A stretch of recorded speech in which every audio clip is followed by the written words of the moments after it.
আসসালামু আলাইকুম এভরিওয়ান, আমি আলভি ফাতিন বলছি ওয়ান স্টপ স্টাডি সলিউশন থেকে। আজ আমি কথা বলবো রাশিয়া নিয়ে। রাশিয়াতে যারা জানুয়ারি ফেব্রুয়ারি ইনটেকে অ্যাপ্লাই করতে চাচ্ছেন তারা দ্রুত আপনাদের প্রসেসিং শুরু করে দিন, কারণ জানুয়ারি ফেব্রুয়ারি ইনটেকের অ্যাডমিশন প্রসিডিউর রানিং চলছে।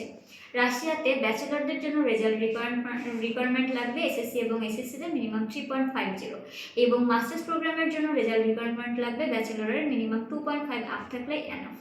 রাশিয়াতে যাদের হচ্ছে একটু লং গ্যাপ আছে, স্টাডি গ্যাপ, সেক্ষেত্রে কোনো সমস্যা নেই, লিগাল স্টেটমেন্ট দেখাতে পারলে এগুলো হচ্ছে রাশিয়াতে কোনো প্রবলেম করে না।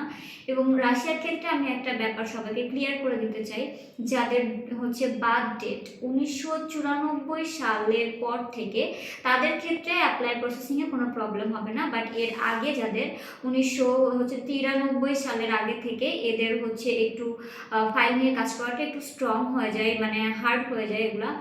তো আপনারা অ্যাপ্লাই করার সময় এই জিনিসটা অবশ্যই খেয়াল রাখবেন। আপনাদের বার্থ ডেট যদি 1994 সালের পর থেকে হয়, সেক্ষেত্রে আপনার ফাইল সাবমিট করতে পারবেন ইজিলি জানুয়ারি ফেব্রুয়ারি ইনটেকে অ্যাপ্লাই করতে। এবং বিস্তারিত জানতে আমাদের অফিস ভিজিট করুন, আমাদের অফিসের অ্যাড্রেস আমাদের পেজে দেওয়া আছে। ধন্যবাদ।